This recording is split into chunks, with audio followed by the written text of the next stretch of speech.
I'm Laura Layfield, and you're listening to Your Next Podcast. This is a podcast that brings you a different series every single week, helping you to find your new favourite show.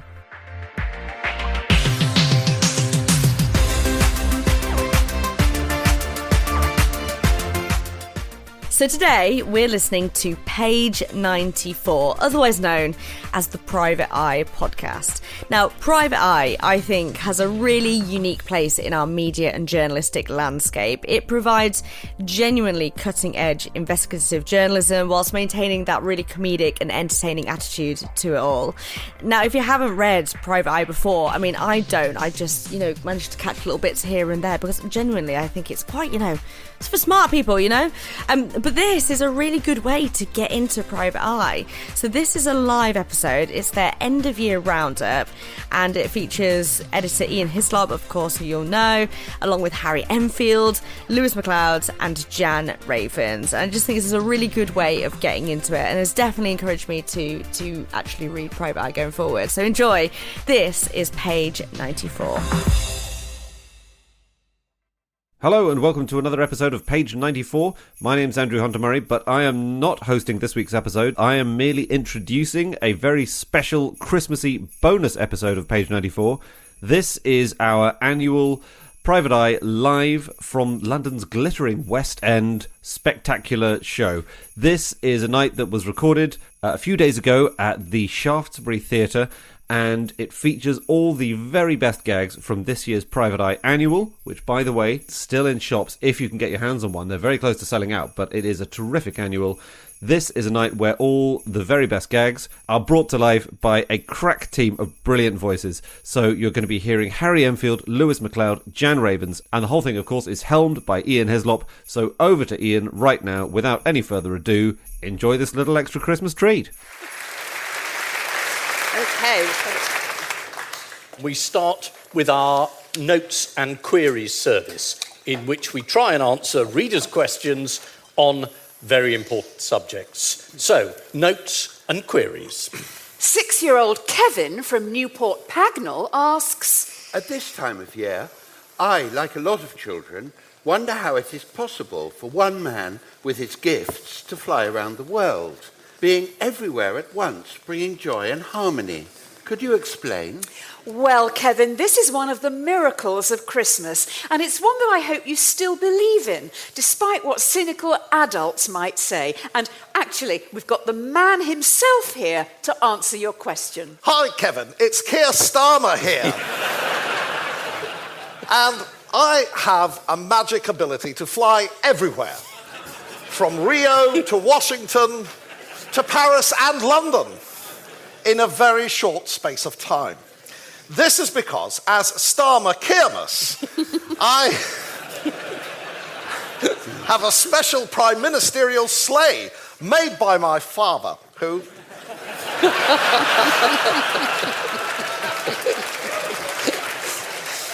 you may remember was an elvish toolmaker. This allows me to fly greenly with no carbon emissions to bring happiness to every boy and girl around the globe, despite the last 14 years of Tory misrule.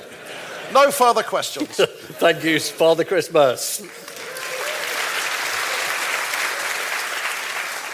2024 was very much the year of the post office scandal for us at Private Eye, and I thought we would pay our early tribute to the great figure at the centre of it all, someone who is in many ways a saint. And lo, in those days, there was a great preacher and holy woman. And her name was St. Paula. That is called Venables. And she did travel the land persecuting innocent men and women who believed in the office that is called Post. And this continued for many years as she zealously sought out the blameless and the vulnerable and did vent her wrath against them, even unto sending them to prison. And she looked upon her works and proclaimed them to be good. I have achieved miracles. I am the chosen one to lead the post office into the promised land of abundance, and my reward will be on earth, where bonuses shall fall from heaven like manna. And she was hailed to be a great champion of the law and the prophets. But then it came to pass that St. Paula was travelling on the road to Aldwych, where there was to be a public inquiry into these matters. And verily, on the horizon,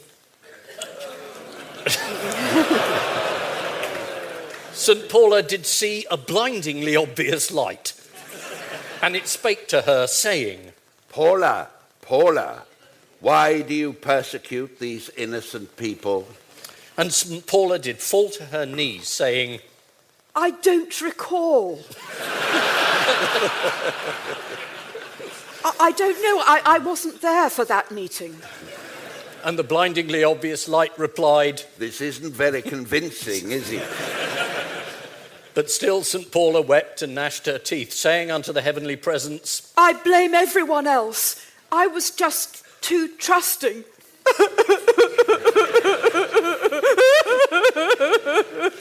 And the men and women from the office that is called post waxed exceeding wroth. Though being nice people, they did just mutter one to another, tutting and laughing in disbelief, rather than shouting, Lock her up and throw us away the key! As would have been entirely understandable. And St. Paula was led away, still blinded to her own manifold wickednesses. And so she was converted from St. Paula to plain the appalling Venables. And people did marvel at this change, saying, In centuries to come, people will remember this transfiguration, although she probably won't, and will claim she can't recall the detail. And hats off to the postmasters and mistresses.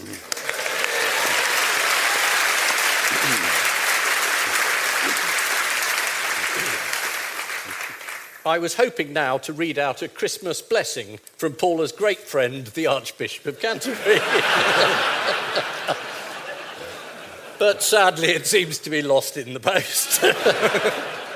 So now it's time for something cheerier. It's time for Dumb Britain.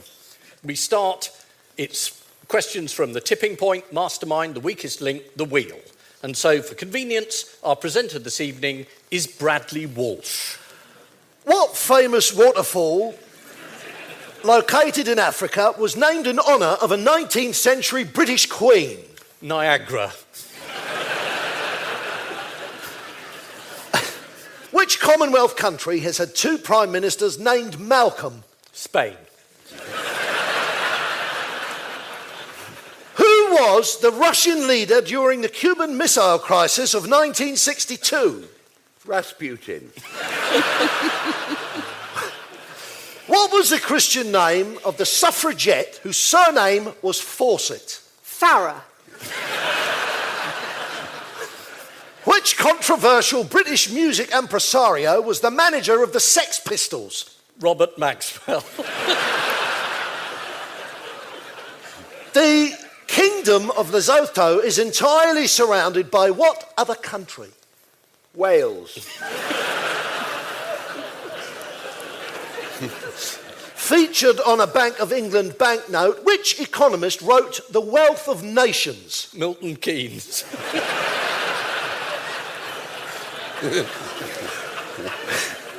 Who succeeded Francois Hollande as President of France? Vladimir Putin. Which Labour Party leader was a mine worker at the age of 10? David Cameron.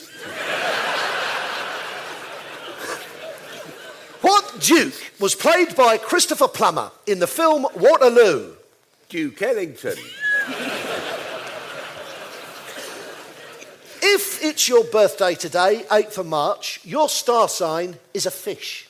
Name that star sign. Tuna.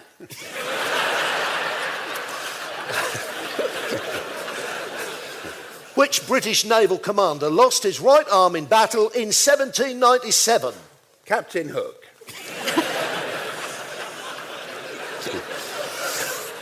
Which biblical character danced the dance of the 7 veils? Jesus. And that's enough Dumb Britain. Thank you very much to Marcus and the compilers.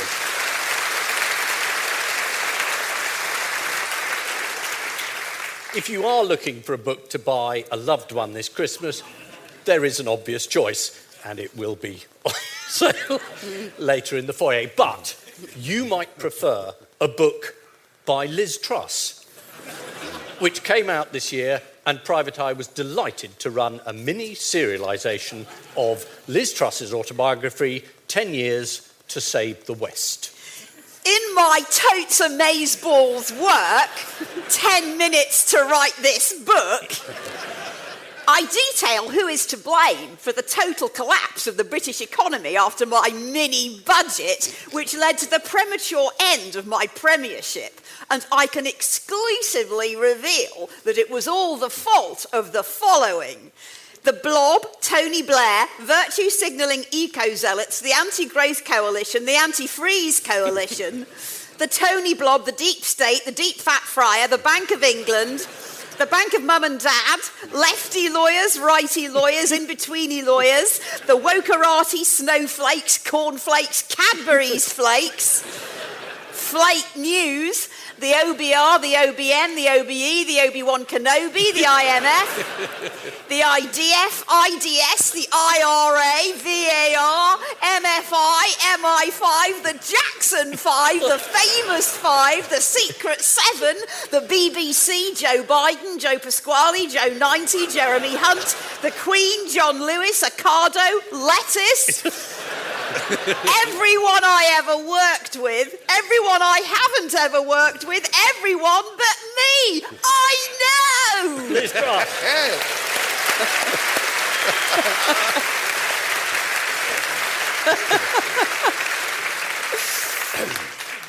If you want to buy a present that's a bit more mellow and a bit more thoughtful, I wanted to recommend the new book by a top cookery writer. Not a topless cookery writer, because that would be Greg Wallace. No, this is the far classier Nigel Slater. So sit back, relax, and enjoy. Autumn trudges towards winter. Mud boots, mud warm on boots already laden with the deep, brown, busky warmth of manure. It is a time of year when I am happy to spend a little while longer in the kitchen. My favourite jumper, do we not all have one, acts as a cookery diary, blossoming with the smudges of a rich assortment of dishes, charting each day, month and year. When it was first presented to me by a very dear friend, it was a smoky kind of beige. But after decades of curries, stews and sizzling stir-fries, it has turned charcoal and crimson, followed by lilac and saffron, lavender, grey, azure and cobalt, cerulean, woad and indigo, azure and translucent cornflower. Few kitchen moments are as peaceful as those spent stirring a puree. Damson, blackcurrant, plum, goldfish, mango, into softly whipped cream. Personally, I always remove clothes to perform this sublime act, and prefer to conduct the ceremony hanging upside down from the flex of my favourite kitchen light. This lends my wrist the necessary gravity to whip the cream with due pressure, whilst affording me a wonderfully topsy-turvy, upside-down view of familiar surroundings. There's a portly bumblebee caught in my kitchen skylight. After a struggle, I rescue him with a long-handled feather duster from Fuckover and gently place him in my skillet. After 2 or 3 minutes, I ladle a light batter over him, browning him on both sides. Served with a tart gooseberry puree and Segovian parsley, bumblebee fritter makes a refreshing mid-morning snack. If, after a couple of swallows, you feel a sharp pain towards the back of your throat, followed by golf ball-sized swelling leading to breathlessness, this may indicate that you got bored before reaching the end of this paragraph and neglected to remove the sting before serving. Ladies and gentlemen, Mr. Slater.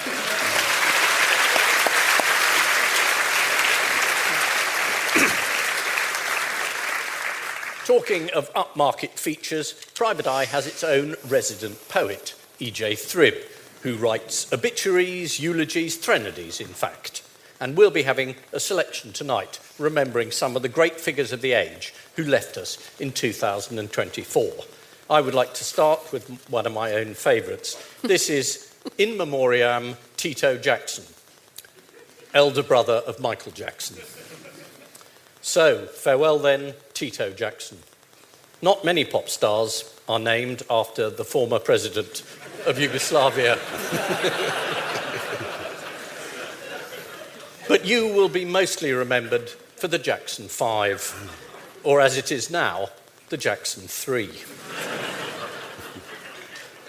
Your cause of death was initially thought to be a heart condition, but the coroner has now officially blamed it on the boogie.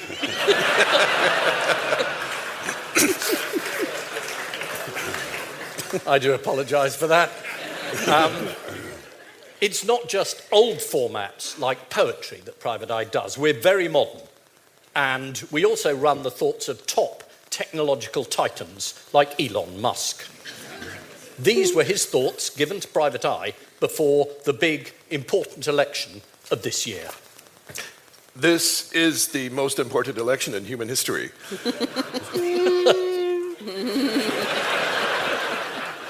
The Democrats want to take away your freedom of speech and mine. They want to take away our freedom to tell the truth. Fact, if there is a Democratic Party victory, their stated aim is to force us to speak Mexican and wear sombreros in our homes and workplaces. Have you seen how big sombreros are? This disastrous policy would mean widening our doorways at the cost of billions so that we could go in and out of our houses in this cumbersome headgear. Fact. Widening our nation's doorways will lead to the sudden collapse of up to 50% of our homes. Vote for Trump or die. Fact. For the past 48 years, Elvis Presley has been held against his will in room 247 of the Democratic Party HQ, 430 South Capitol Street, Southeast Washington. I am offering $1 million to the first person to set him free. Vote Trump. Trump must win, win, win.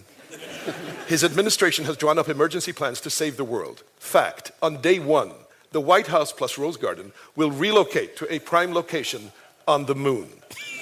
On day two, the US Capitol building will move to Mars. On day three, Donald's beautiful Mar-a-Lago complex will relocate to Jupiter. All courtesy of SpaceX. Vote Trump. Elon Musk.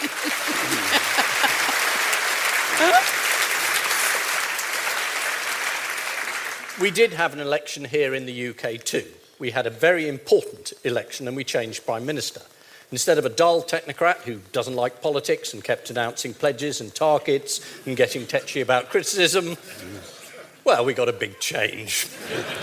And it wasn't long before new Prime Minister Starmer ran into trouble over political donations. Fortunately, Private Eye was leaked to the entire WhatsApp group of the new government. Sir Keir Starmer. I want us to concentrate on the important issues rather than gossip and tittle-tattle on about what I'm wearing and who paid for it. Angela Rayner. Yeah, everyone should just put a sock in it. Lord Wahid Ali. Socks? Who wants socks? Egyptian cotton, designer footwear. Morgan McSweeney. The boss is right. No more talk about freebies. The optics are terrible. Lord Ali. Optics? Anyone need glasses? Rachel Reeves. Let's be honest, PM. It is a bit of a problem. I can't see it. What do you need? Varifocal, bifocal, tinted? It's a media storm. Someone leaked this. I've been stitched up. Garment alterations, invisible mending, I can sort it. There's nothing wrong with me taking tickets to the Taylor Swift concert. It was a sellout. Don't be so hard on yourself. Any suggestion of impropriety is nonsense. I don't buy it. Of course not, Keir. You must not buy anything. Morgan McSweeney. It's not a good look, Prime Minister. What? You don't like the smart casual? How about the suits? They're all a bit grey. Don't mention Sue Gray. She's fired. And what about you, Angela? You took a freebie to a disco in Ibiza. That is unfair and inaccurate. It was not a disco, it was a rave. And anyway, I paid for it next morning with a banging headache. Venom cocktail, 1 bottle of vodka, 1 bottle of Southern Comfort, 10 bottles of blue and a litre of orange juice. As a lawyer, one could argue that Angela's trip was party business. Sure was. Party! And I haven't slept since Friday. Whoop, whoop, whoop. Rachel Reeves. Or perhaps it was a work event, like Keir going to the football. Work events? I hope no one is comparing me to former freebie-taking, sleazy prime ministers who had no moral compass. You need a compass, gold, silver, brass, magnetic, digital. The WhatsApp group.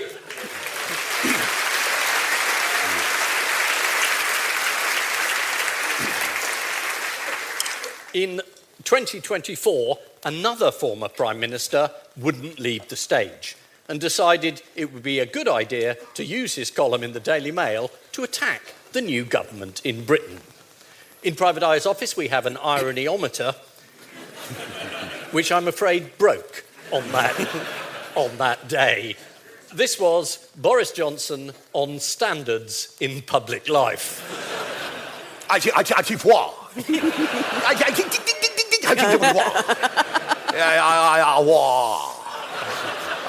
talk about summertime and the living is sleazy. Or should I say, starmer time and the cost of living is squeezy. Never in the history of British politics has any Prime Minister, make that crime minister, shown himself to be more corrupt, venal, and in the pay of rich donors than Sir Clear Stinker. Can anyone remember a Prime Minister, or should I say Prime Sinister, who is more obviously on the make, amoral, and utterly bent than the man wearing free glasses and a shiny suit in the Rose Garden? Or should I say Pose Garden?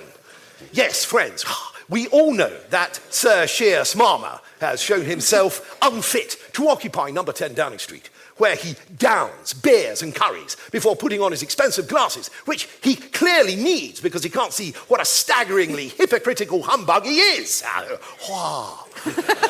Whatever next? Will we see Sir Barmy Starmy arranging £800,000 loans from distant relatives and taking freebie holidays while spaffing millionaires' moolah on soft furnishings and gold wallpaper? How long before Sir Complete Bummer starts holding drunken parties, breaking all the rules, not to mention the kiddies swing in the garden? What a two-faced, lying, fraudulent scumbag I am. Boris Johnson.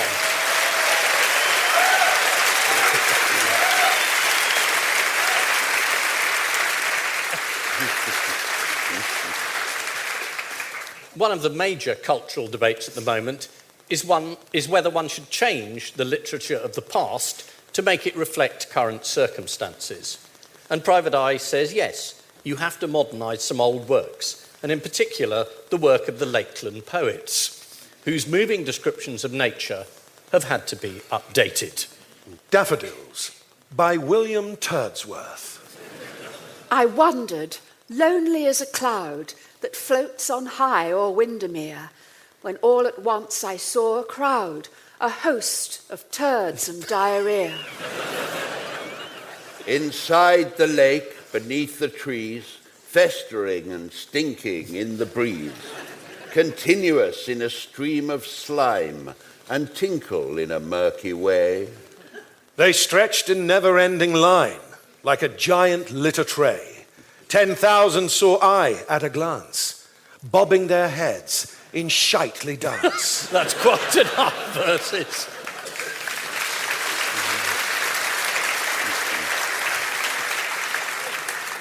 Thank you. And if any of you have got a large water bill that you can't pay from, say, Thames Water, they've passed on a tip, which is to say you have huge debts, you borrowed a lot of money from the bank and spent it all on yourself, and you're expecting the government to cover your costs. My favourite cover of the year was when one of the water companies poisoned the water supply. We had two men in hard hats, one of them saying, "What about the parasites?" and the other one saying, "We pay them huge dividends." Anyway, back to sport. This is the other of Private Eye's most popular columns. It's like Dumb Britain, except these are real quotes from real sports commentators. They're sent in by readers and collated by Simon Edmonds. So thanks to him. We start with Alan Shearer on BBC One. This is what drives footballers mad. It's the lack of inconsistency.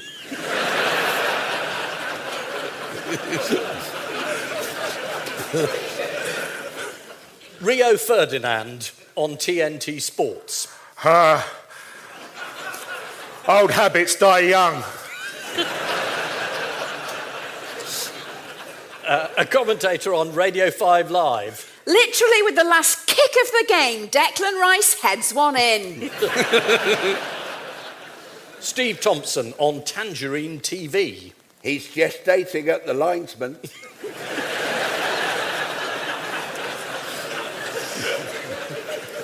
Commentator on BBC Radio Scotland. One of the Motherwell players looks like he's taken an elbow up the far end.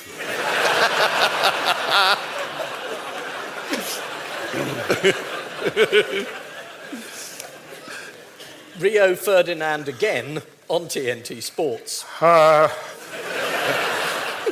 thought he'd miss. Not trying to say I'm like Houdini or anything like that, but I did call it.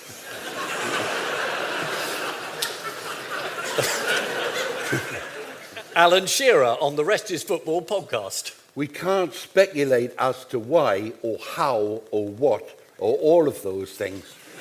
We just have to guess, don't we?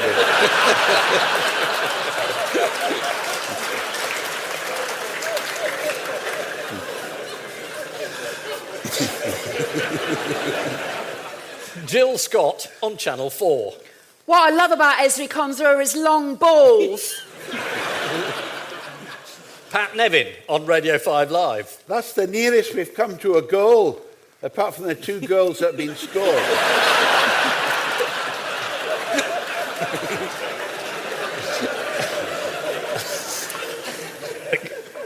Kelly Summers on BBC One. Phil Foden is back in the squad after the birth of his partner midweek.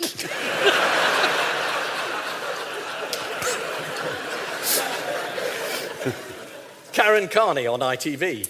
Gareth Southgate's on his phone to his family or possibly his loved ones.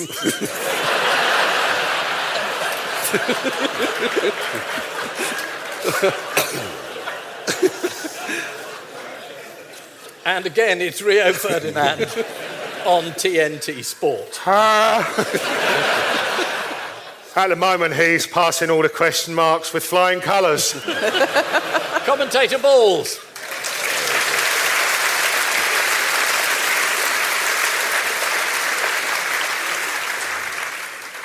Back to politics. We do have a new government and a new Chancellor, though she has run into a few problems, not only over her CV, but earlier in the year when it emerged that chunks of her book, The Women Who Made Modern Economics, had been lifted from Wikipedia. We asked Rachel Reeves to reply at the time, and she gave us an exclusive interview. I have had a long career as a politician, campaigner, civil rights activist, firefighter, astronaut, and pope. I know I have the body of a weak and feeble woman, but I have the heart and stomach of a king, and a king of England too. When I started as an MP, I had a dream. I dreamed a dream in times gone by. I was the first member of my family to go to university. Well, all right. And do you know what I did? I got on my bike and looked for work. The white heat of technology is the most important issue, apart from the pound in your pocket. And education, education, education. And believe me, I have nothing to offer but blood, toil, tears and sweat. And I hold in my hand a piece of paper with a message to everyone, a message in a bottle. I'm sending out an SOS to the world. We're sorry to interrupt, but this message will only be up for a short time. We ask you to reflect on the number of times you visited Wikipedia this year and whether you're able to give £2 to the Wikipedia Foundation.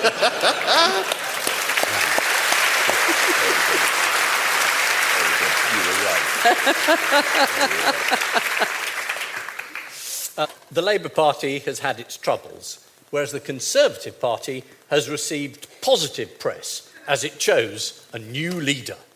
Tories prove they are the party of diversity. The election of Kemi Badenoch as Conservative leader shows that it is the Tory party that is leading the way on diversity, and it is not afraid to elect nutters. Badenoch is the third lunatic since 2019 to lead the party, following Johnson and Truss. Said one senior Tory, The experiment with electing someone vaguely sane like Rishi Sunak has been consigned to history, and once again the Conservatives have led the way in shattering the padded ceiling of stupidity.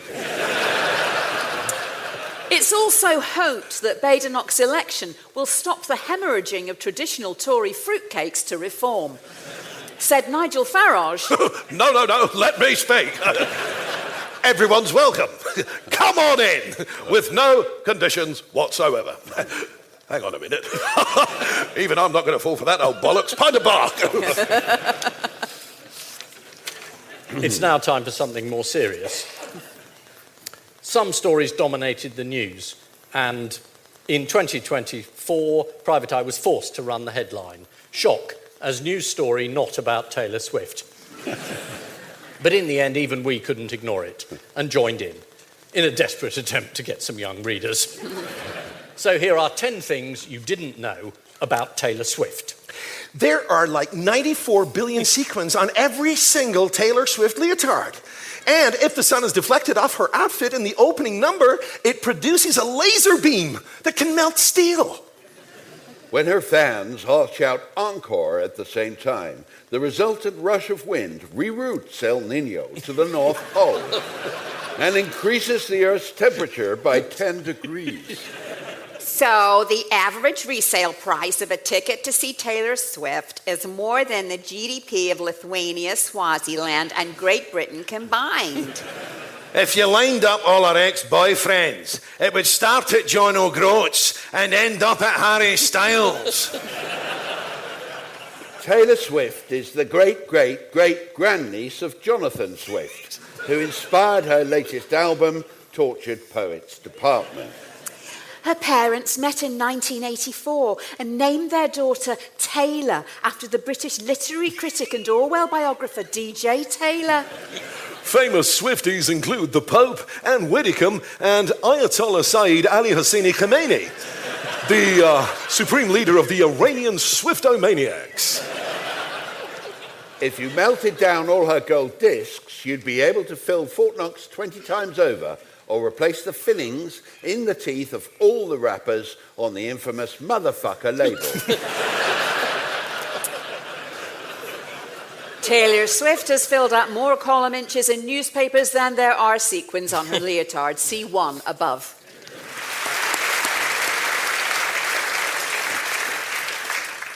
It was a year of elections. Vladimir Putin, who's a great fan of democracy, took part in all of them.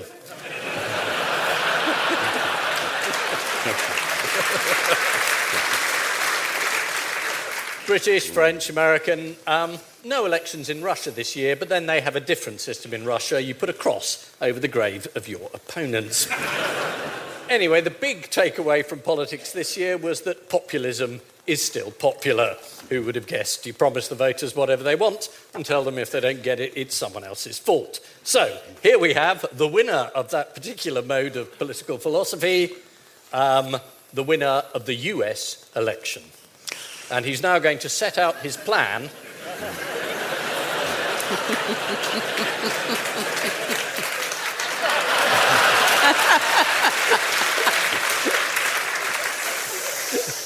Hello. I'm going to achieve so much. In the first 100 minutes, more than any other president in history, ever. There are going to be bigly changes around here. Bigly. So watch out. Here's what I'm going to do. 1. Stop all wars. I've never started a war, apart from a trade war and a culture war. Oh, and an information war. Then there was the Civil War, which never happened, and which had nothing to do with me. Fact. But I'm not going to tell you how I'm going to end the Ukraine war in a day. I'll leave that to my new Secretary of Defense, Vladimir Putin. A great man, great guy. Great man of vision.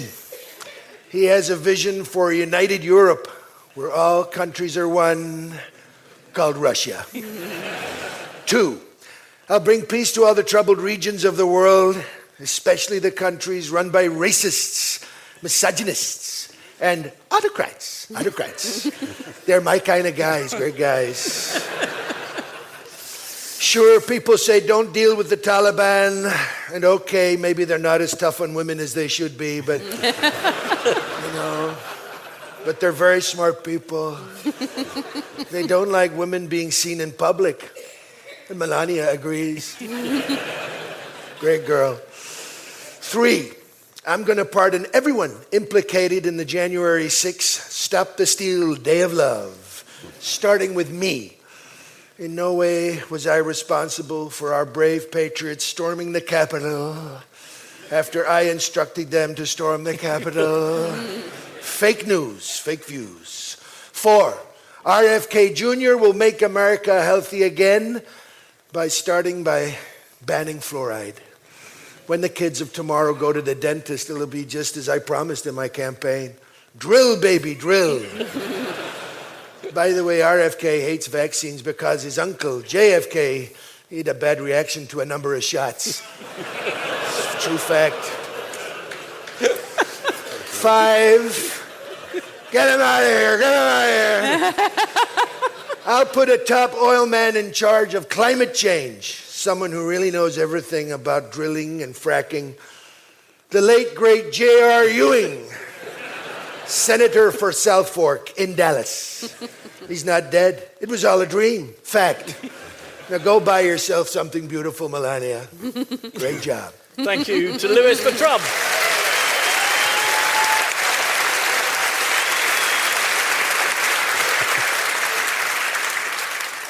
A last seasonal story taken from another publication. This is the Bohemian Times, dated December the 25th, 935 AD. King Wenceslas scraps winter fuel allowance. By our political staff, Carol Christmas. The reputation of good King Wenceslas is under attack tonight over his controversial plans to ban yonder peasant from collecting winter fuel. The king, good Keir Wenceslas, got the idea for his money-saving policy when he looked out on the feast of Stephen and saw a poor man gathering winter fuel. He proclaimed, Frankly, I don't care if the snow is falling deep and crisp and even. And if the poor man's blood is freezing coldly, there's a big black hole in the Bohemian government's finances. And I'm not having every yonder peasant who comes in sight helping themselves to free firewood. the winter fuel ban has been compared to the frost that night, i.e. cruel. But good Keir Wenceslas is unrepentant and blames the previous king for creating an enormous deficit of tinder. Yonder peasant said, "The cost of flesh and wine has gone up hugely, and I'm thinking, frankly, of not following in his footsteps. I think he's a bit of a bastard." According to one political commentator, this has gone down very badly in the polls, and good King Wenceslas really needs to look out. Thank you for that groan.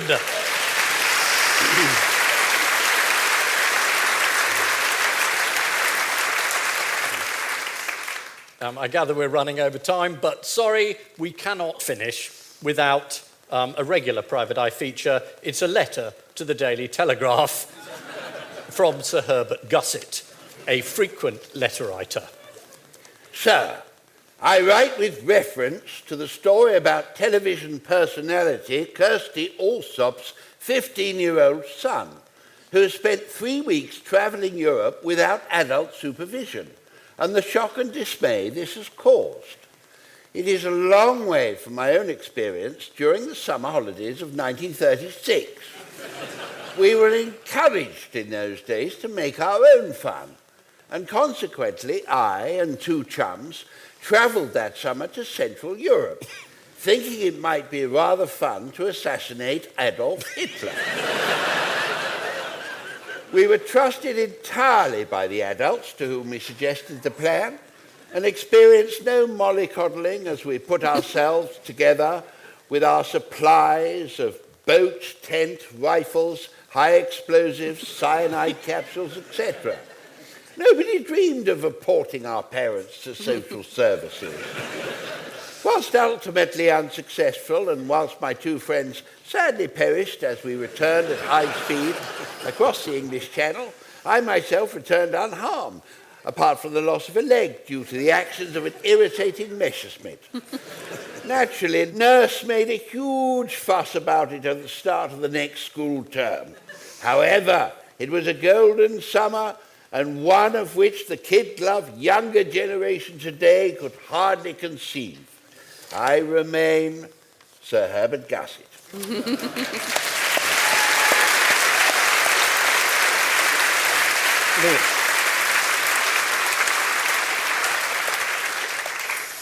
We end as we began with notes and queries, and this is an encore from a previous year.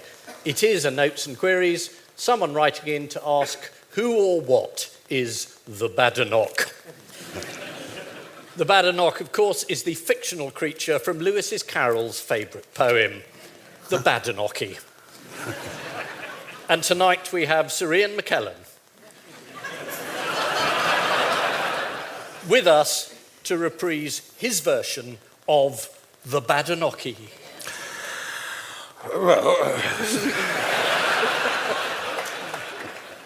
'twas Kemi and the slimy gophs did quasi-quartings gimble thus.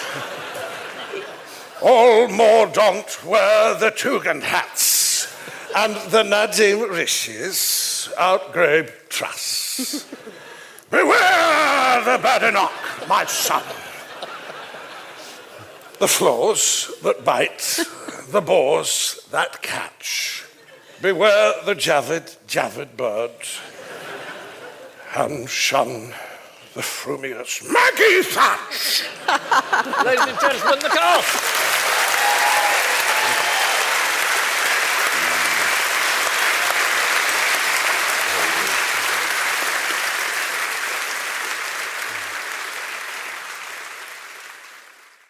If you like that, you can find more of that where you're listening to this by searching for page 94. Or if you're feeling brave, you can go and pick up a copy of Private Eye.